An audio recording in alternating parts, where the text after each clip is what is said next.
Welcome to the Hemp Del Sol podcast. All health, no high. Here's your host, Marilisa Lawless.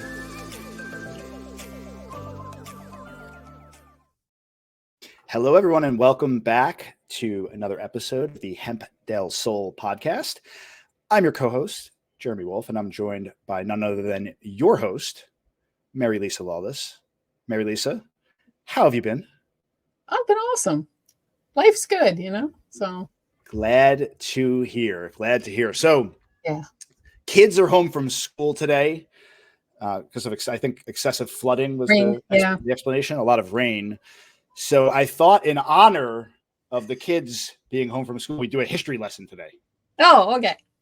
Since they're not in school Sounds like a learning, I'm plan. going to pull them into the room here, and we're going to talk a little bit about the history of CBD. So why don't you start off by kind of giving the distinction, like a historical overview of the distinction between hemp and marijuana and the distinction between both, and how this delineation, is that the word? Delineation has influenced CBD production. Yeah, perfect. So it's the history lesson is good. Yeah, the kids, Florida's had over 100 inches of rain so far this year, and we're not done the year yet. So first off, marijuana and hemp are both cannabis. They get lumped together as being just one thing, and they're not. So if you had a pie chart, and I know that on audio we can't really see this, but if you had a pie chart and two separate pie charts next to each other, one's marijuana, one's hemp. The marijuana pie chart would be the majority of that pie would be THC with a sliver of CBD. The hemp side would be primarily CBD with a sliver of THC.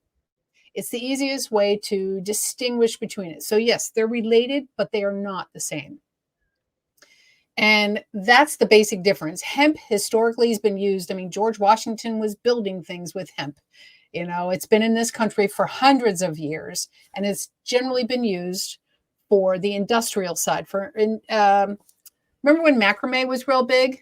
Most of the macrame, like making macrame hangings and pot holder thingies and all of that was hemp. They called it jute, but it was hemp based. It was all hemp rope. So it's very strong. It's a good product. We're trying in the town of Davie to get more involved with the hemp industry. The mayor wants to grow hemp, have somebody take on the project of growing hemp again and growing it here in the town of Davie, along with trying to get more people to understand the difference between marijuana and hemp. So let me ask you a question. I'm just curious. Yeah, I've heard that before, that they used to make all sorts of things with hemp paper. Right. Did the fall off of the use of hemp, was it correlated, or did it correspond to the government movement against drugs in the 60s, or did it fall off prior to that due to something else? How did that work? It's always been used industrial. It's always been used on the industrial side. It hasn't really fallen off. I'm guessing with the advent of concrete, we stopped using hempcrete. We stopped using some of the building materials that hemp was creating due to construction and the changes in environment and changes in things. That's all. I haven't really explored what happened with hemp and why we stopped using it, because it's still being used by native cultures. But it just seems like in our, at least the post-60s society, it's kind of associated in many people's minds with marijuana. I mean, it's obviously changing as it gets legalized, but there's this demonization of the plant that was largely induced by the government campaigns to eradicate it from society, right? Absolutely. Absolutely. And the government's been doing research. They've been doing research on marijuana for many, many years. And they're calling it basically just cannabis. So that sort of goes into how the two of them came to be together. So cannabis is still the parent, so to speak, or, the grandparent. So we've got marijuana and hemp on two different sides simply because of their ingredients. Hemp always used industrial, marijuana used recreationally, and now, you know, in many states it's used medically. Some states it's even legal, completely legal. We've got, I think it's 38 states where marijuana is completely legal. I'm not sure about that, or maybe it's just the medical side, but I don't know as much about marijuana as I do about hemp. We're making progress, clearly. So We are. Marilisa, the story of Charlotte's Web, right? Yeah. It's been cited as, I guess, a turning point for CBD awareness. Can you maybe share the origins of Charlotte's Web and how it's contributed to the acceptance of CBD for medical purposes? Right. So CBD really wasn't a thing prior to the Stanley brothers, who created Charlotte's Web and sort of tried to help this little girl who was having these horrible epileptic seizures. And so they decided to try and give this a shot. They actually started crossbreeding or creating hybrids with marijuana and decreasing, mixing it with hemp. And to the best of my understanding, to really pull out the CBD. And they realized that the CBD was helping with seizures. It was helping to either eliminate or decrease significantly the amount of seizures kids were having. So Charlotte Figi, back in 2011, this is when this all started to come about. Her mom was desperate to find help for her. These guys, these five brothers, I think it's five brothers, took it on and started creating in the lab, and they created this CBD product from hemp. And when they were giving it to her, it decreased her seizures significantly, and she was functional. She actually died during COVID. They think that she had COVID. But she ended up having some medical complications, and she was 13. She just died in 2020. So the Charlotte's Web, this is obviously recent. If she was, this is in 2011, relatively recent. Yeah. CBD's 2011 is only 12 years ago. So I think it's called Epidiolex is an FDA-approved CBD oil, and it's prescription only, and the government created it, and it's really hard to get a prescription for, but it's also not given to children.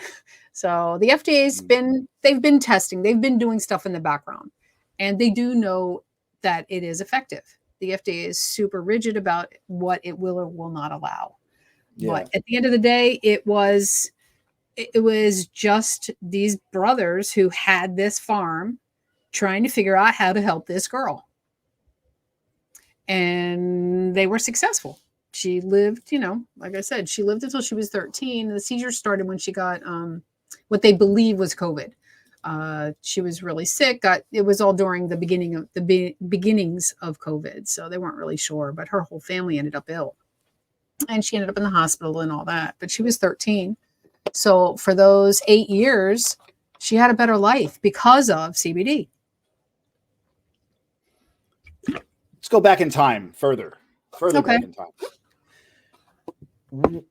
What societies did they first start seeing records of marijuana, cannabis, hemp being used going back? And are these plants indigenous to most places, or where do they stem from? You talk a little bit about the origins of this in human history. Well, most of what I know is that it's been in the U.S. and in Europe. The U.S., it was mostly hemp that was being grown. Marijuana was being grown as well. It grew better in the colder climates up in the north, and hemp can grow anywhere. It just created differences in the plant. And what they noticed is what marijuana with the higher CBD content actually was more helpful to people. So it's been all over the place.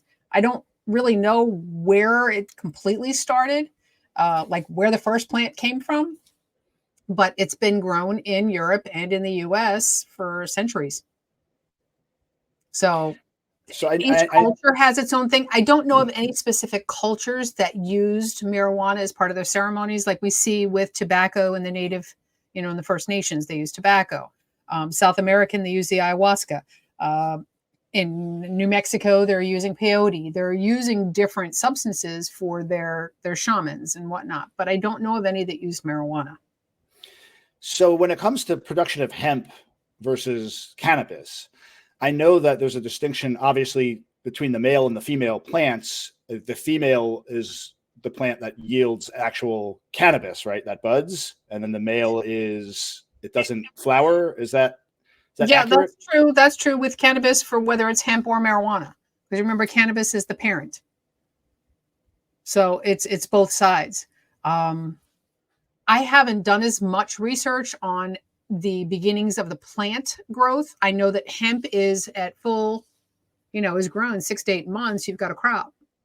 And the industrial hemp is on the rise again. So there's many different ways in which it's been used. The marijuana piece, I'm not real sure about where that's been used historically for any kind of rituals or shamanistic gatherings. So I think somebody found that by mistake. As is often the case with this kind of stuff.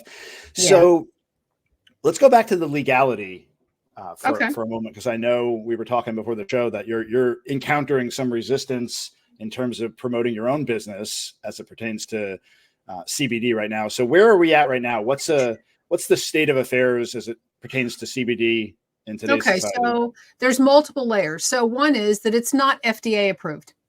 It's not a drug, it's a supplement, but it's not FDA approved. And people look for that FDA approval. If it was a medication, then you would be looking for FDA approval. But because it's a supplement, you're not. So that's one piece of the legality side. So my merchant services, who I've been with for 5 years that I've had this company, they wanted the certificates of analysis. I've submitted all the certificates because everything I carry is third-party tested. And you really do want to see that in any product that you're selling, that you want to know that it's been third-party tested, that what is in that product is what it says on the label. Yeah. So they're giving me a hard time about particular products that are considered part of a functional line that a doctor created. And so now they're saying that what I'm doing is illegal. And it's like, no, it's not. In the US, hemp is 100% legal across the US. Federally, it is legal everywhere.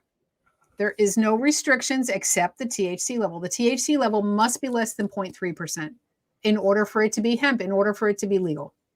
Marijuana is higher. And you'll see in a lot of the dispensaries on the CBD side, you'll see the marijuana dispensaries adding CBD to their product because they know the CBD is really the most beneficial. And for years, all I've been able to say is anecdotally, I see it help with anxiety. I see it help people sleep. I see it help people feel better, their aches and pains, whether it's a topical, whether it's an ingestible. It's kind of crazy, some of the backlash that I get, and I consider myself to be an educated, a smart, educated woman, business owner, psychotherapist, herbalist. I mean, I've got a list of things that I do my research. And so I get it that this is not dangerous, that nobody has ever died from either marijuana or hemp. There's never been an overdose of either. The worst thing that happens is people get hungry and they sleep. That would be the worst thing. And some people want to sleep and some people want to have more of an appetite. But it is a little bit disheartening, the pushback. So even on social media, I find the social media pushback overwhelming. We're supposed to have this certification called Legit Script that charges $800 for the application, $1,600 a year, and yet they won't certify anything that you can ingest, which means the gummies, the capsules, the tinctures. And yet every single ad you see on social media is an ingestible. It's a gummy. It's a tincture. Yep, I see it all the time. It's crazy. Yeah. And so I was not willing to compromise my integrity and lie and say, no, I don't sell those things. Because when I reached out to the company, what their response was is that, well, we certify them, but we have no way to monitor what they do once they put the ads together. It's up to the company that's putting the ads out there. And I was like, all of the social media companies are doing this. It's 100%. It's across the board. So it's kind of crazy, but my integrity is worth more. That's why I have certificates of analysis. That's why I do my research. And as I said, CBD has only been around since 2011. Charlotte's Web is still around, still producing products, still putting stuff out there. They're still a good company. I carry a different line, but again, it's a good company. I carry the Veritas Farms or Veritas Farms, depending on how you want to say it, as a primary source. I have Purewell. I have Crystal Creek. These are companies that I've researched and and I feel comfortable carrying their products and comfortable selling these products. There are good companies out there. Charlotte's Web was just the pioneer. They were the ones that were out there saying, hey, this is helping her. This is giving her an opportunity at a new life. And Charlotte was, it really helped. And other mothers have jumped on. I can remember the movie, I think it was with Susan Sarandon, called Lorenzo's Oil. And it was about seizures. He was a young boy having seizures. And so the mom was going crazy trying to figure out what do I do to help my child? And parents are willing to do anything. I have a special needs child. I've been willing to do anything, any alternative treatment other than strictly medicate. Medication should be a last resort, not a first resort. So yeah, that's about where I'm at with CBD and wanting to get all this stuff out there. I just want to educate the public. Just educate yourself. It's the most important piece you can do. And don't be so afraid to try new things. One last question before we wrap up. I'm just curious. I'm going through in my mind. Ever since Charlotte's Web, obviously there's been research done on CBDs.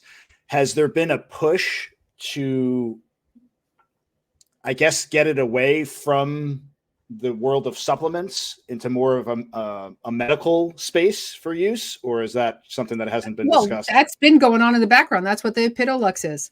Epidiolex is Epidiolex. Epidiolex. It's a hard one to say, but Epidiolex. Yeah, it's a CBD oil, but it's a prescription CBD oil. So the government's been in the background creating this. Initially, and Marinol. Marinol was a pill that was medical marijuana, basically, that they were given for cancer patients, and this is used for seizures. So we know it works.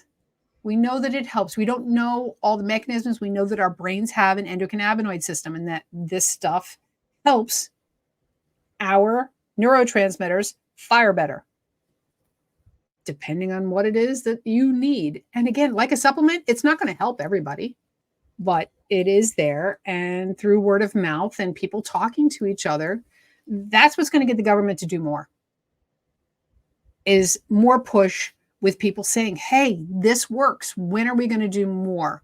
I welcome regulation. That's what makes companies better and stronger in the most, for the most part.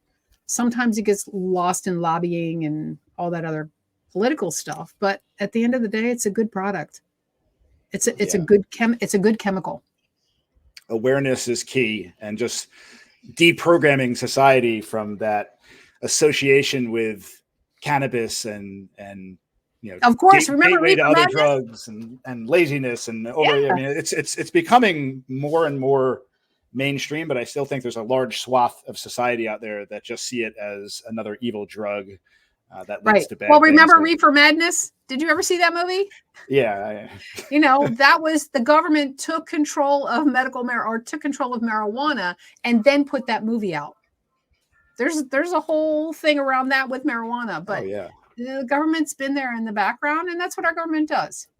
It's really about word of mouth at this point, and friends telling each other, hey, why don't you just try this? I see how you're suffering. I see you're not sleeping. I see that you're in so much pain. At worst, it doesn't work. There's no real side effects that I've ever heard about, seen. Nothing. Even medications, they talk about liver toxicity as one of the side effects, but I haven't seen any studies that have talked more about that, showing actual evidence that this is the stuff that's happening. There's so many layers to this with big pharma Absolutely. companies and the government. Yeah, it's a very, very complicated issue, but again, awareness is key. Just having conversations like this and making the public aware. And like you said, trying it out. And if it works for you, great. And if not, no harm, no foul. Absolutely. Absolutely. And as I'm in the medical field. I am a marriage and family therapist. That's considered medical because the brain is part of the body. And, like medical doctors, it's an oath you take to do no harm.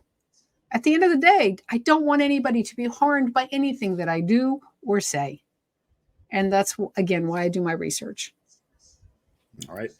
Very well. We'll end it there. Marilisa, always Awesome. a pleasure. Yes, indeed. Thanks, everyone. I look forward to next month. Yeah. Looking forward to it. Have a wonderful, is it Friday? No, it's Thursday. Well, have a good weekend. Everyone, thanks for tuning in, and we will catch you next time. Everyone, take care. Thank you for listening to the Hemp Del Sol podcast. Explore our wide range of organic products at hempdelsol.com. That's HEMPDELSOUL.com or contact 954-854-1039.